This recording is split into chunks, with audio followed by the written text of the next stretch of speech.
ओम नमः सिद्धेभ्यः। ओम नमः सिद्धेभ्यः। ओम नमः सिद्धेभ्यः। गुरुभक्त्या वयं सार्ध द्विपदते वर्तिनः वन्दामहे त्रिसंख्यो न नवकोटिमुनीश्वरान्।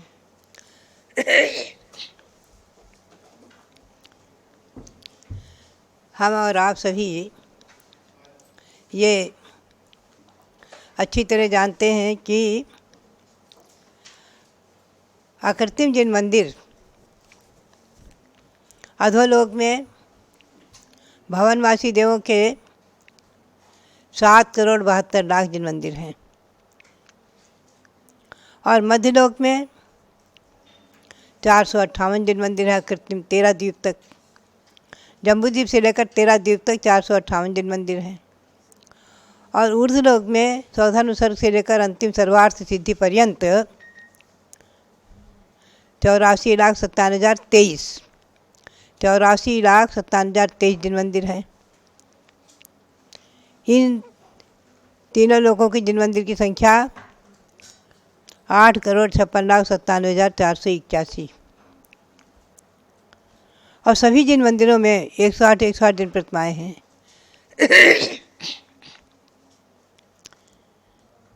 आचार्य ने कहा है कि व्यंतर देवों के जिन मंदिर असंख्यात हैं और ज्योतिर्वासी देवों के जिन मंदिर भी असंख्यात हैं, क्योंकि ज्योतिर्वासी देव जम्बूद्वीप से लेकर के स्वयंभू रमण समुद्र तक फैले हुए हैं आकाश में। 2.5 द्वीप तक के ज्योतिर्वासी देव सूर्य, चंद्रमा, ग्रह, नक्षत्र और तारा, ये 5 प्रकार के ज्योतिर्वासी देव 2.5 द्वीप तक तो प्रदक्षिणा रूप से भ्रमण करते हैं। मेरु प्रदक्षिणा नित्य गत्यो नृलोके, यानी मनुष्य लोक तक 2.5 द्वीप तक सूर्य और चंद्रमा, ग्रह, नक्षत्र और तारा, इनके भ्रमण हैं प्रदक्षिणा के आकार से, मेरु की प्रदक्षिणा देते हुए के क्रम से। और बाकी आगे के बहिर्वस्थिता है, आगे के सूर्य, चंद्रमा, ग्रह, नक्षत्र, तारा आदि जहाँ की तहाँ स्थित हैं, ये भ्रमण नहीं करते हैं। इनके विमान के देव भगवंतों की वंदना करने के लिए, दर्शन करने के लिए विक्रिया से आते हैं। यह हमेशा हमें ध्यान और आपको ध्यान रखना है कि चाहे सौधर इंद्र हो, चाहे सामान्य देव हो, कोई भी क्यों न हो, 4 निकाय के देवों में से कोई भी देव देवियाँ अपने मूल शरीर से कभी भी नहीं आते हैं। ये नियम है, विक्रियक शरीर से ही आते हैं, विक्रिया से ही दूसरा शरीर बनाकर ही आते हैं। मूल शरीर उनका जहाँ की तहाँ ही रहता है। ये अकाट्य नियम है। विक्रिया का शरीर बनाकर ही सौधर इंद्र भी अपने मूल शरीर से नहीं आता है, विक्रियक शरीर से आता है, विक्रिया के शरीर से आता है। कहा है कि एक साथ अगर 170 तीर्थंकर हो जाए तो 170 सौधर इंद्र अपनी विक्रिया से 170 रूप बना करके 170 भगवंतों के जन्म कल्याण कार्यों को मनाने के लिए पहुंच जाएगा। तो ये देखना है। ज्योतिर्वासी देवों के बारे में ज़रा सा आज चर्चा करूंगी। ज्योतिर्वासी देव यहाँ से कितनी ऊंचाई पर हैं पृथ्वी तल से। इस पृथ्वी तल से ये चित्रा पृथ्वी है जहाँ हम और आप हैं। इस पृथ्वी से 790 योजन ऊपर पहले ताराओं के विमान हैं। छोटे छोटे तारा जो दिख रहे हैं हमें, वो मील, अगर 1 योजन में 4,000 मील माना है मोटा मोटी, तो 31,60,000 मील की ऊंचाई पर ताराओं के विमान हैं। इस पृथ्वी से सूर्य के विमान 800 योजन ऊपर अर्थात 32 लाख मील की ऊंचाई पर हैं। ये जैन ग्रंथों के अनुसार है। इस पृथ्वी से चंद्रमा 880 योजन से ऊपर है तो 35,20,000 मील की ऊंचाई पर है। नक्षत्र 484 योजन से ऊपर है अर्थात 35,36,000 मील की ऊंचाई पर है।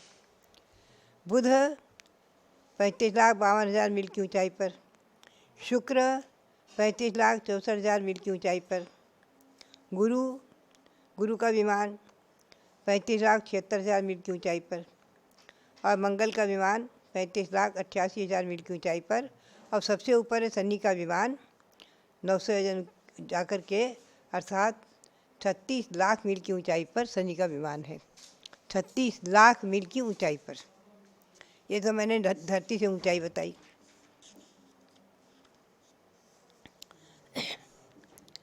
सूर्य का विमान बड़े वजन से महावजन से है तो 48/21 वजन का माना है। एक वजन में 4,000 मील के अनुसार गुणा करें तो 3,147 मील का एक विमान सूर्य का विमान है। ये विमान है अर्धगोलक। अर्धगोलक है, ऊपर से चुपटा भाग है, समभाग है और नीचे गोलाई है। अर्धगोलक के आकार वाले विमान हैं सूर्य और चंद्रमा आदि के सभी विमान अर्धगोलक हैं। नीचे गोलाई का हिस्सा ऊपर में समान। तो सूर्य के विमान में यह अनादि निधन विमान, इन सूर्य के विमान में पृथ्वी का एक, जिनके आतप नामकरण का उदय है, ऐसे पृथ्वी का एक जीव है जिनकी किरणों में उष्णता है, मूल में नहीं। ऐसे सूर्य का विमान, उसमें रहने वाले जो पृथ्वी का एक जीव, उनकी आयु पूरी होती है और चले आते, दूसरे आ जाते हैं, आते रहते हैं। और विमान तो अकृत्रिम अनादि निधन जैसे तैसा रहता है। इसमें जन्म लेने वाले देव अपनी अपनी आयु पूर्ण करके मर जाते हैं, यानी च्युत हो जाते हैं, अपने विमान से दूसरी अवस्था ग्रहण कर लेते हैं, जो भी है, और विमान जैसे कि तैसे रहते हैं। तो सूर्य का विमान 3,147 मील, और उसका बहुत बारीकी से गणित निकाला तो 33/61 मील का। और चंद्रमा का विमान है 56/61, तो उसकी गणित 4,000 मील से निकाला तो 3,672 मील का चंद्रमा का विमान है। माने सूर्य से चंद्रमा का विमान बड़ा है और ऊंचाई पर भी है। शुक्र का विमान 1 कोस का है, वो 1,000 मील का है। और बुध का विमान कुछ कम 500 मील। आगे जाकर के राहु का विमान कुछ कम 4,000 मील का है, यानी बड़ा है, सूर्य चंद्रमा से बड़ा है। और केतु का विमान भी कुछ कम 4,000 मील का है। और सबसे छोटा तारा का विमान है वो चौथाई कोस, अर्थात 250 मील का।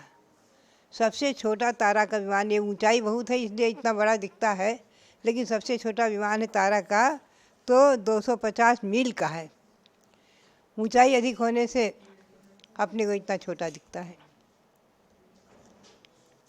ऐसे ज्योतिराशि विमानों का, इनकी किरणें जो हैं, सूर्य की किरणें 12,000 हैं, तो मूल में इनके गर्मी नहीं है, किरणों में ही उष्णता है, यहाँ आकर उष्णता होती है। और चंद्रमा की किरणों में शीतलता ही है, ताराओं की किरणों में सब में शीतलता ही है। तो सूर्य के विमान में जो पृथ्वी का एक जीव है वो आतप नामकरण के उदय है उनके, इसलिए मूल में उष्णता नहीं है, किरणों में उष्णता है। और बाकी के जो विमान हैं, चंद्रमा के, ग्रह के, नक्षत्र के, ताराओं के, इनके विमानों में रहने वाले जो पृथ्वी का एक जीव हैं उनके उद्योत नामकर्म का उदय है। तो उद्योत नामकर्मों का उदय में जिनके रहता है उनकी किरणों में भी शीतलता और मूल में भी शीतलता रहती है, इसलिए चंद्रमा की किरणें शीतल मानी जाती हैं। शुक्र आदि तारा आदि की किरणें सबकी शीतल हैं, और इनकी किरणें कम है इसलिए उनका प्रभाव नहीं मालूम पड़ता है, मंद मंद किरणें हैं। ये ज्योतिर्वासी विमानों क्या किरणों का प्रमाण बताया मैंने मोटी मोटी। और वाहन जाति के देव, सूर्य में 16,000 वाहन जाति के देव लगे हैं। देवों में 10 भेद माने हैं इंद्र, सामानिक, पारिषद, आत्मरक्ष, लोकपादिक। तो उसमें ये सूर्य में 2 प्रकार के देव नहीं होते हैं, 2 प्रकार के। तो ये केलुषक जाति जो आभियोगी जाति के देव हैं, आभियोगी जाति के देव जो वाहन का रूप लेते हैं, यानी 16,000 सूर्य में 16,000 देव वाहन जाति का रूप लेकर लगे हुए हैं। पूर्व में आभियोगी जाति के देव 4,000 सूर्य में विमान के पूर्व में सिंह का आकार धारण किए हैं, और दक्षिण में 4,000 देव हाथी का आकार धारण किए हुए हैं। पश्चिम में 4,000 देव बैल का आकार धारण किए हुए हैं, और उत्तर में 4,000 देव घोड़े का आकार धारण किए हुए हैं। सूर्य में भी 16,000 देव और चंद्रमा में भी 16,000 देव लगे हुए हैं। ये आभियोगी जाति के देव वाहन का काम कर रहे हैं। हालांकि वहाँ खींचना घसीटना कुछ नहीं है, कि नियोग है उसमें लगे हुए हैं, बस नियोग है उनका। विमान अपने आप अपनी गति से चल रहा है, वो उसे जुते हुए हैं।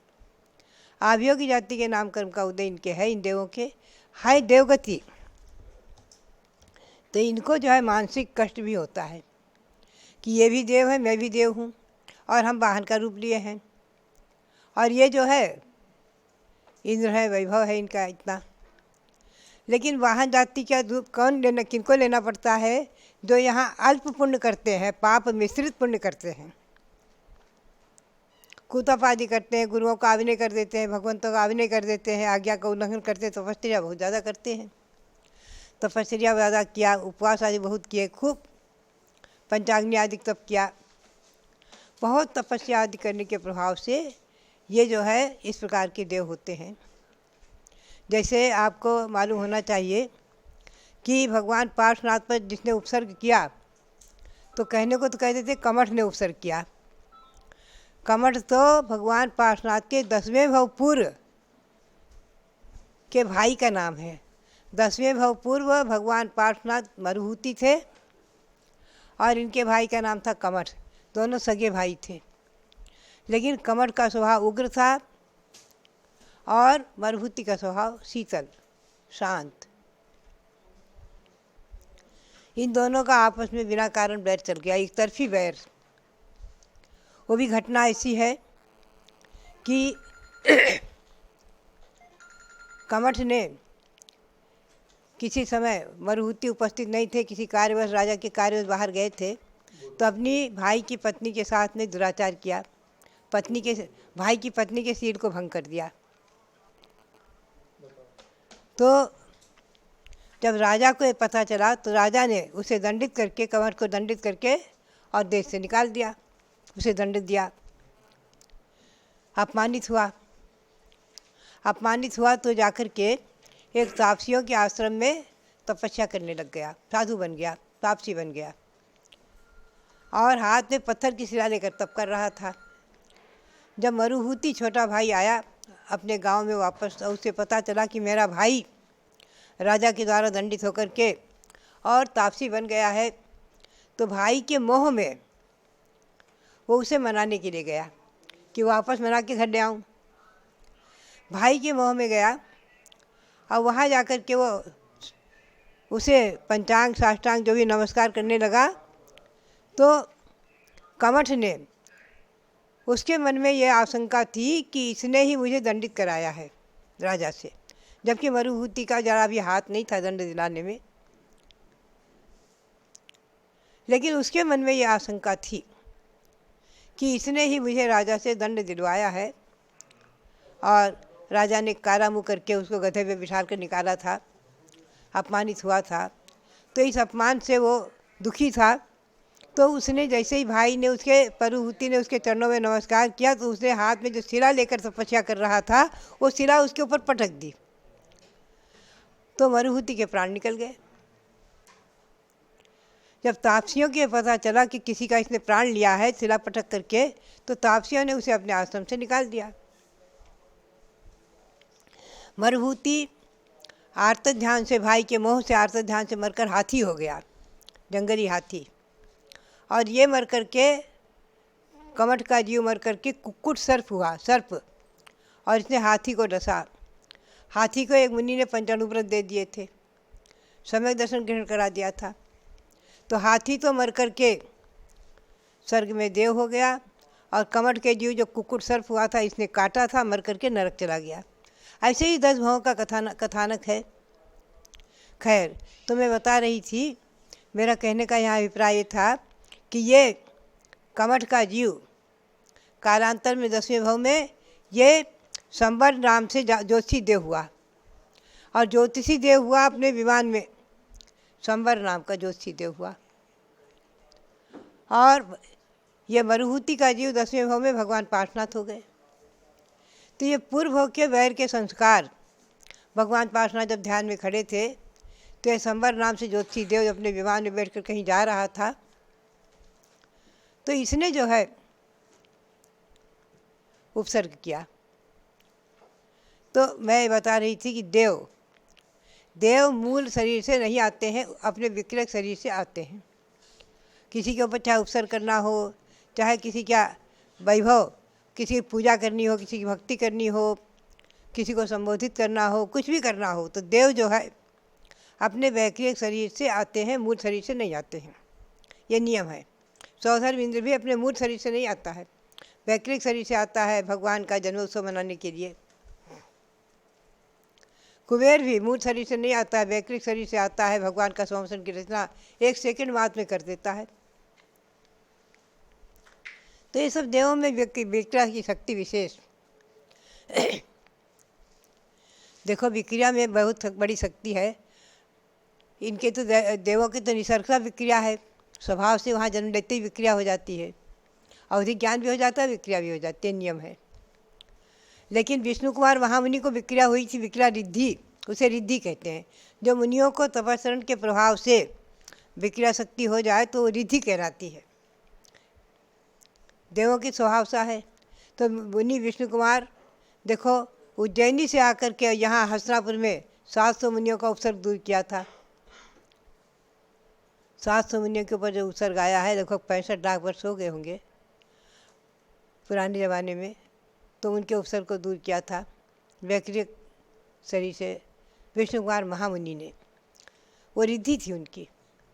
और संवर जाति के वैक्रिय ये ज्योतिषी देव के विक्रिया से उन्होंने उपसर्ग किया था पार्श्वनाथ के ऊपर। सौधर्मिंद्र विक्रिया से भगवान का जन्मोत्सव आदि मनाते हैं वैक्रिक शरीर से। 1000 हाथ बना लेते हैं भगवान का, 1000 हाथ कलशों से एक साथ अभिषेक कर देता है, जन्माभिषेक। आदि पुराण में आया है कि 1000 हाथ बनाए और 1000 हाथ में सब में कलश ले लिया और एक साथ 1008 कलश भगवान के सिर पर ढोल दिए। विक्रियक शक्ति और जन्मजात बालक में इतना सहन करने की शक्ति, अतुल्य बल, अनंत बल। तीर्थंकर भगवंतों के शरीर में अनंत बल होता है,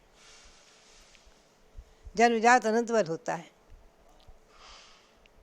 श्वेतांबर परंपरा में दिखाया है कि इंद्र भगवान को गोद में लेकर बैठता है जब जन्माभिषेक होता है। अपने यहाँ दिगंबर जैन परंपरा में ऐसा नहीं माना है। पांडुक शिला पर भगवान को बिठाल देता है सौधर्मिंद्र और आजू बाजू से अभिषेक करते हैं और भगवान टस से मस नहीं होते, बैठे रहते हैं।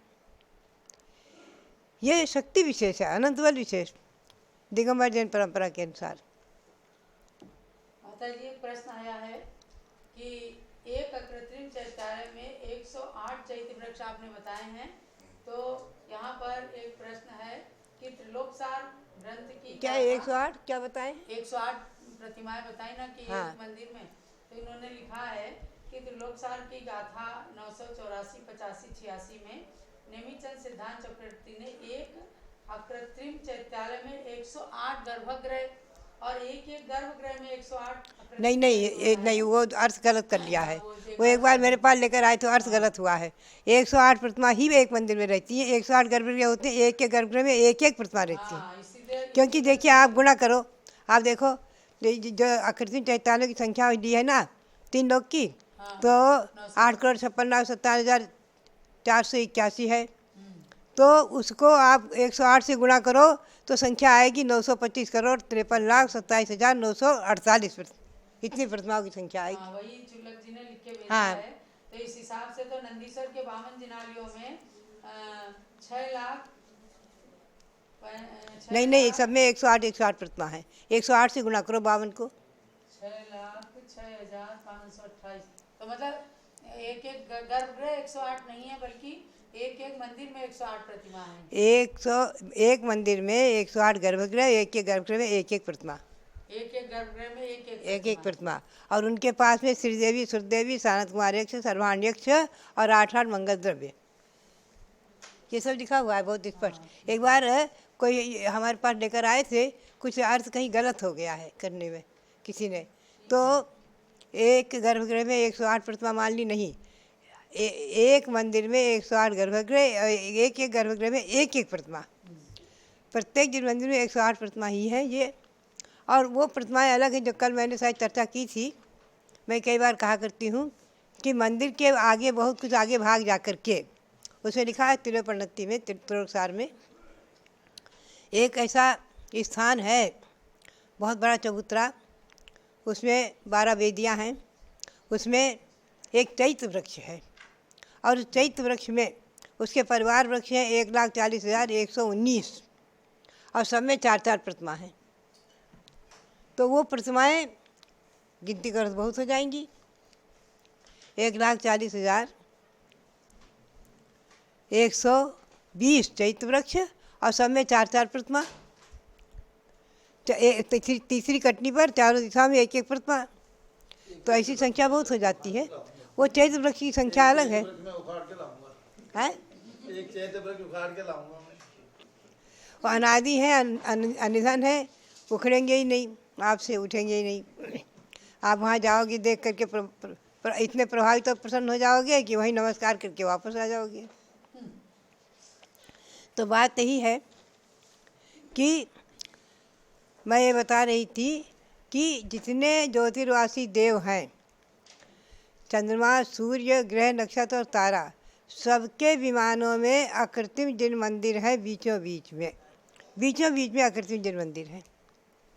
और आजू बाजू में जो ऊपर का समतल भाग है अर्धगोलक का, आजू बाजू में देव देवियों के भवन बने हुए हैं। तो उनका थोड़ा सा चित्रण मैंने 3 लोक में जो ज्योतिर्वासी देव दिखाए हैं, 2-4 विमान उसमें दिखाया है। तो बात यह है, शायद हमने पुस्तक में भी थोड़ा सा दिखाया है। देखो बीचों बीच में जो विमान है, ये सूर्य का विमान, इसकी किरणें, ये चंद्रमा का विमान, इनको बीचों बीच मंदिर दिखा दिए, आजू बाजू में देव देवी दिखा दिए। तो बात यह है कि ये जैन ज्योतिर्लोक पुस्तक में तो इस प्रकार से सबसे छोटा विमान तारा का जो है 250 मील का है। जो तारा अपने को 1 रुपये बराबर दिख रहा है, छोटा सा, बहुत ऊंचाई पर है। ये इसका कितनी ऊंचाई है यहाँ से, पृथ्वी तल से इसकी ऊंचाई है, तारा की ऊंचाई 31,60,000 मील है। नहीं, तारा की ऊंचाई यहाँ से 31 लाख और 31,60,000 मील की ऊंचाई पर है तारा। हाँ, 790 योजन और 60,000 मील हो गया, और ये किलोमीटर बन गया 31,60,000। 45,000 से ज़्यादा बनेगा, 45 लाख से ज़्यादा बनेगा, 45 लाख से ज़्यादा बनेगा। ये ऊंचाई है यहाँ से। और तारा का विमान 250 मील का है, सूर्य का विमान 3,147 मील का है, चंद्रमा का विमान 3,672 मील का है, शुक्र का विमान 1,000 मील का है, और ये राहु और केतु के विमान कुछ कम 4-4 हज़ार मील के हैं, जो सूर्य चंद्रमा से बड़े हैं। सूर्य चंद्रमा के नीचे भ्रमण करते हैं, तभी इनको ग्रहण वगैरह माना जाता है। तो आज इतना ही। तो इस प्रकार से ये ज्योतिर्वासी विमान जितने हैं 2.5 जीव तक तो इनकी संख्या है, वो संख्या निकाली है। और आगे जो है दूने आदि होते होते होते होते स्वयंभू रमण तक ये असंख्यातों हो गए हैं। तो ज्योतिर्वासी विमान असंख्यात हैं, और असंख्यातों ज्योतिर्वासी विमानों के एक एक विमान में एक एक जिन मंदिर होने से असंख्यात जिन मंदिर हैं, उन सभी जिन मंदिर और जिन प्रतिमाओं को मेरा नमन, कोटि कोटि नमन। और जितने भी साधु हैं यहाँ उपस्थित, उन सब साधुओं को नमस्कार, नमोस्तु। और जितने भी श्रावक वर्ग हैं सबके लिए बहुत बहुत मंगल आशीर्वाद।